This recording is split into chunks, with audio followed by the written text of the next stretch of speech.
Every neighborhood has its oddball, the one person you'd rather watch from a distance than ever let into your life. For me, that person lived just across the street. He wasn't dangerous, or at least, that's what I used to think. He was just desperate, desperate for views, desperate for fame, desperate to be noticed. His stunts were ridiculous, annoying, sometimes even pathetic. But I never imagined one of them would end up in my garage. And I certainly never imagined I'd be the one to find him, rotting, reeking, and still clutching his camera, with a recording that should never have existed. My neighbor is one of those exasperating wannabe YouTube personalities who thrive on attention-grabbing antics. Over the years, I've watched him choke on cinnamon challenges, sprawl dramatically across his car hood as it inched down the driveway, and douse himself with lukewarm water, all while bellowing phrases like epic win, epic fail, or, heaven forbid, epic maintenance of the status quo, though I can barely keep track anymore. His relentless pursuit of viral fame has become a tiresome spectacle, a daily parade of absurdity that tests my patience.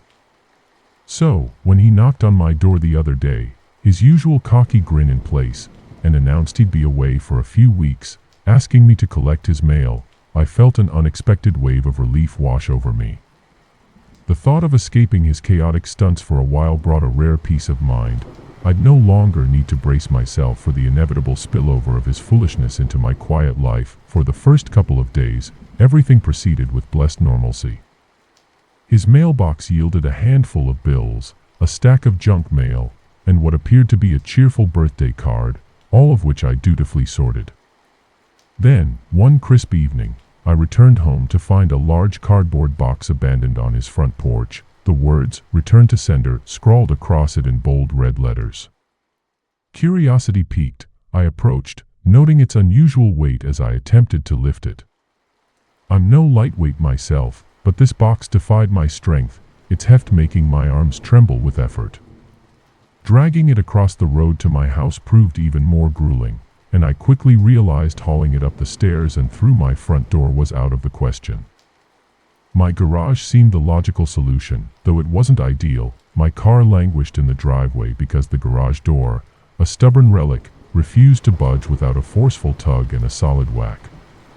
It was simpler to avoid the daily battle, but in hindsight, I should have set the package down while wrestling with the door. Momentum, however, kept me going, my grip tight as I struggled. It was on the third kick to the door that my hold slipped, and the box crashed to the ground with a faint but ominous crack. Shit, I muttered under my breath, wincing at the sound.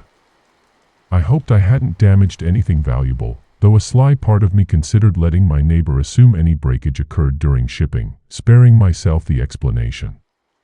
With my hands free, I finally coaxed the garage door open, its screeching protest echoing like a wounded animal as it rolled upward. I dragged the box the remaining distance, depositing it in a dusty corner to await his return, then promptly forgot about it, until a few days later. I can't pinpoint exactly when the smell began seeping through the crack under the garage-to-house door, but it arrived in a slow, insidious progression. At first, it resembled the sickly sweet stench of a skunk, and for days, I chalked it up to roadkill tainting the air near my property. It was only when the odor intensified rather than dissipated that I grew suspicious, prompting a search for its source. Opening the garage door unleashed a nauseating wave that assaulted my senses, forcing me to pinch my nose as I gagged. The culprit was unmistakable. The only alteration in my garage was that damned box in the corner. My mind raced to a meat of the month subscription gone horribly wrong, the meat rotting after days without refrigeration.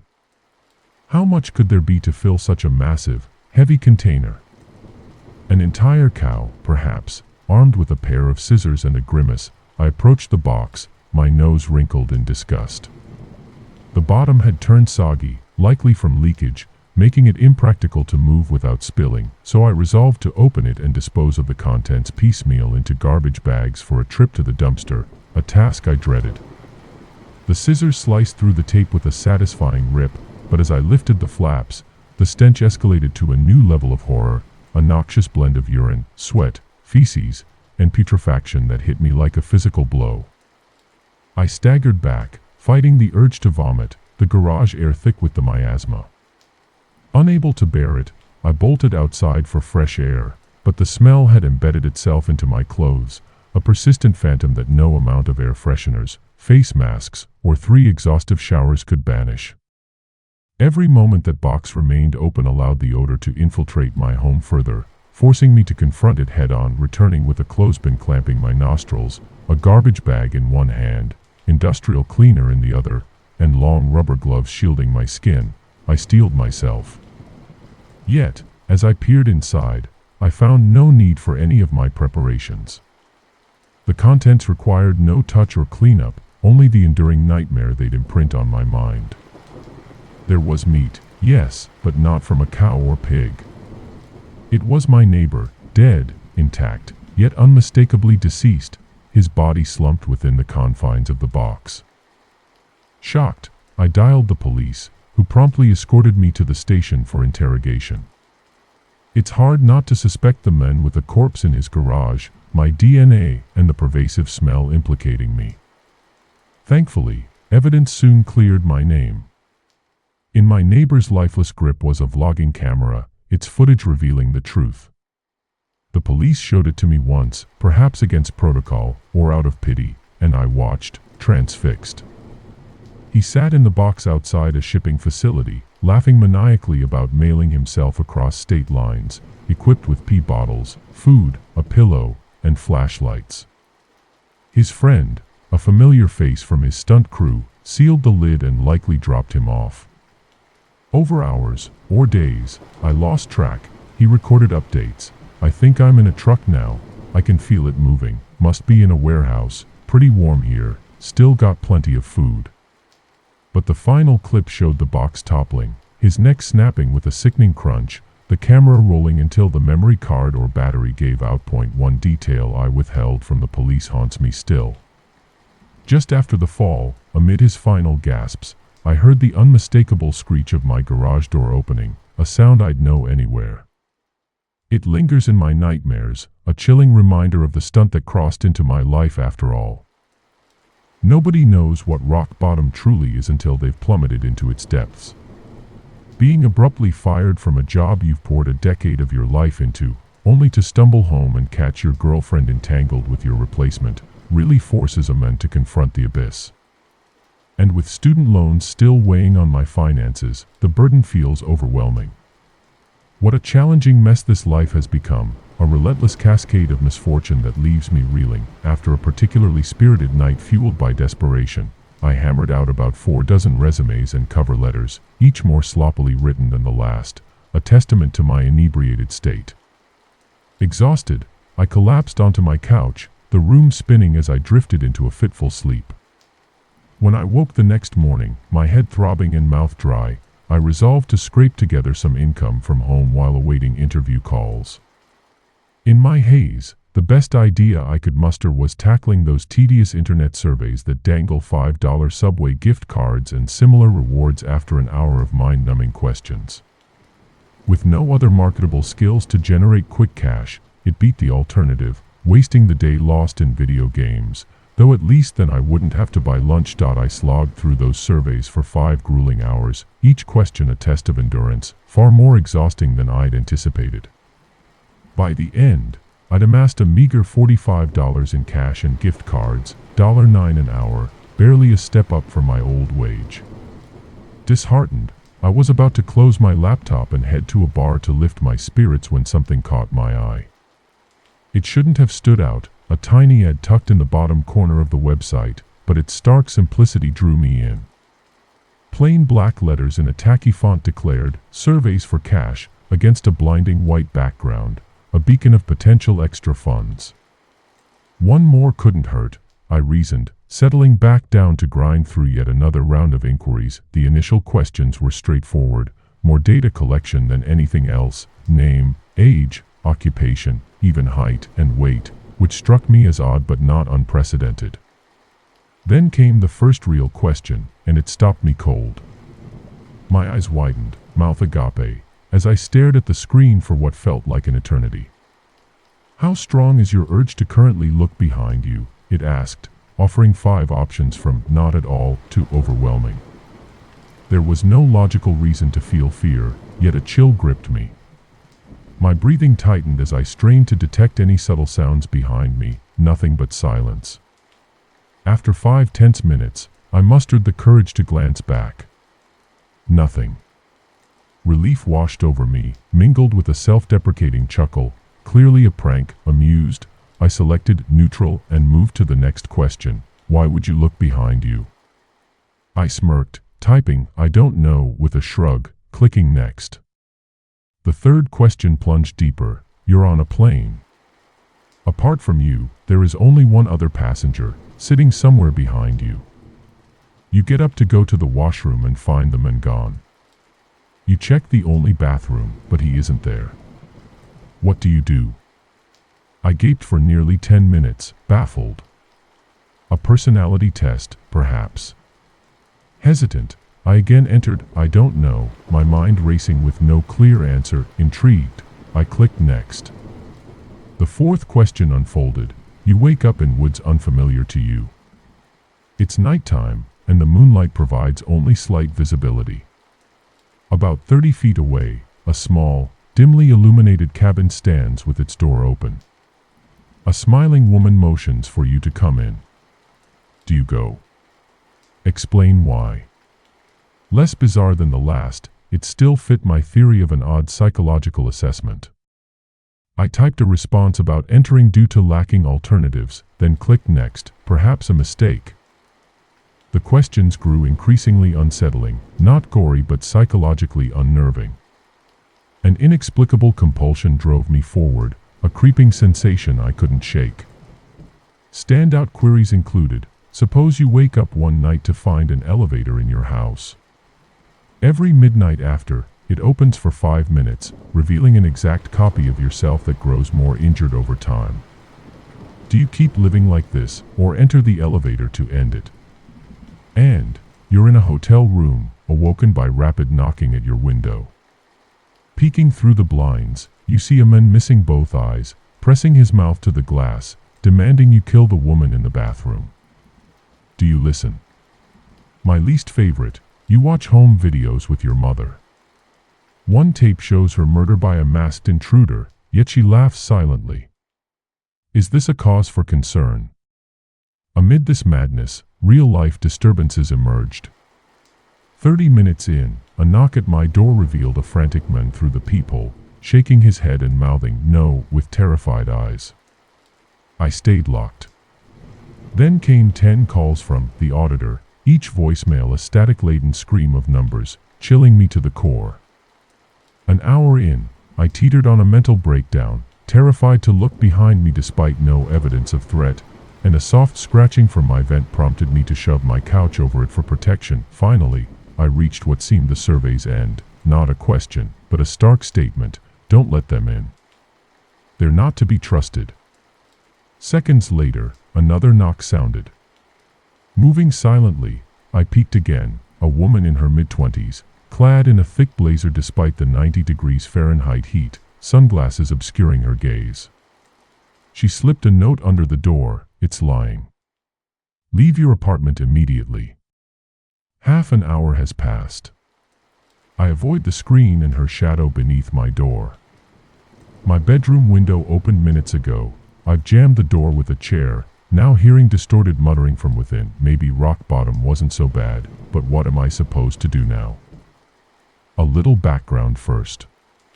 I was serving a 15-year sentence in a penitentiary nestled in the arid expanse of southern Arizona. The details of my incarceration aren't important here. During my time behind those walls, countless inexplicable events unfolded, and even more mysteries lingered, ones no one dared to probe too deeply. The air in that place carried a weight, a silent acknowledgement of the unknown that shaped our days. It all began with a prison legend, a tale whispered among the inmates like a dark hymn. Years ago, something horrific and unexplainable transpired within those concrete confines. Every morning, we were roused from sleep, expected to stand near the front of our cells while guards conducted a visual roll call to confirm our presence. About a year before my arrival, the most chilling incident occurred during one of these routines. A man housed alone in his cell appeared disturbingly off during the check. When a guard summoned a colleague for assistance, they uncovered a gruesome sight. It wasn't the expected prisoner at all. Instead, a completely different man stood there, draped in the loosely fitting skin of the original inmate, a macabre costume that transformed him into a monstrous figure. The most unsettling details emerged. This intruder wasn't an inmate, and no one could fathom how he'd breached the prison, let alone a locked cell. Worse still, his identity remained a mystery, undocumented in any system. And the most harrowing fact: the body of the man whose skin he wore was never found. Gruesome, I know. This wasn't the classic definition of a skinwalker, but that's what the prison dubbed him, the Skinwalker. His silence, refusing to speak even under interrogation, only fueled the nickname. After about a month, he was transferred elsewhere, and a collective sigh of relief swept through general population. I heard this story on my second day, a grim welcome to what would be my home for the foreseeable future, but that was just the beginning. The real intrigue emerged when the Skinwalker incident spurred an old Navajo inmate, Carl, to share tales of true skinwalkers. Much of the prison culture seemed to orbit around these legends. Carl explained that spotting a skinwalker in the moment is tricky, but spending more than a minute or two near one reveals their oddities, mimicked speech lacking authenticity, manic twitches, and an unnatural gait. Yet, he claimed they improve with practice. Carl was convinced a genuine skinwalker lurked among us, a Grandmaster Skinwalker, so adept at human imitation that it could pass as a cellmate for days. He theorized this entity bided its time, exploiting the constant influx of new prisoners, a master of patience over years. Reactions varied. Some inmates found it amusing, others grew perpetually on edge. In our yard, when someone snapped, it followed a peculiar pattern. It wasn't a loud outburst at meals or a quiet suicide in the night. Instead, individuals would cease speaking, hunch over, and shuffle aimlessly.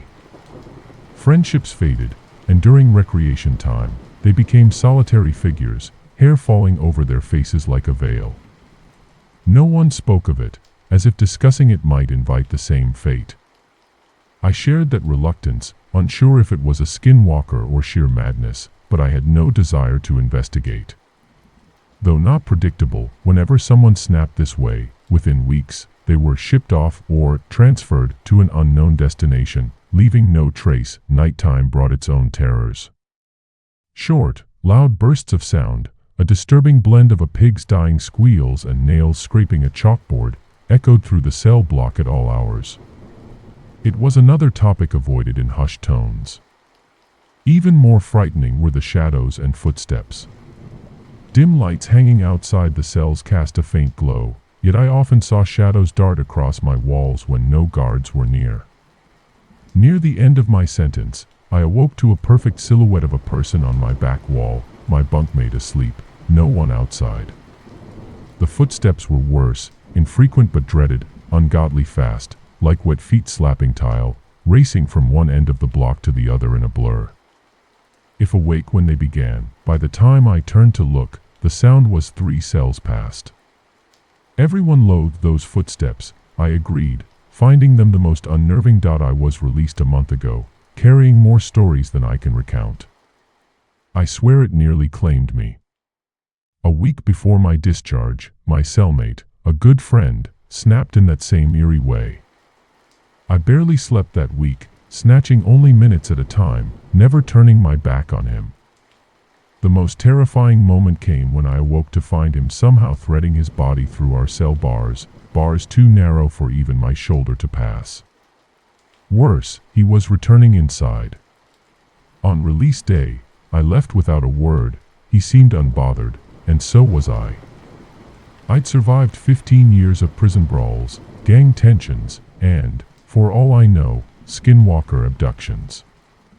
Walking out the front gates, I felt the weight lift as a free man. As I passed the recreation yard fence, I spotted my cellmate, isolated as he'd been all week. Shaking my head, unsure if it was truly him anymore, I took one last glance over the yard from the outside. I wish I hadn't.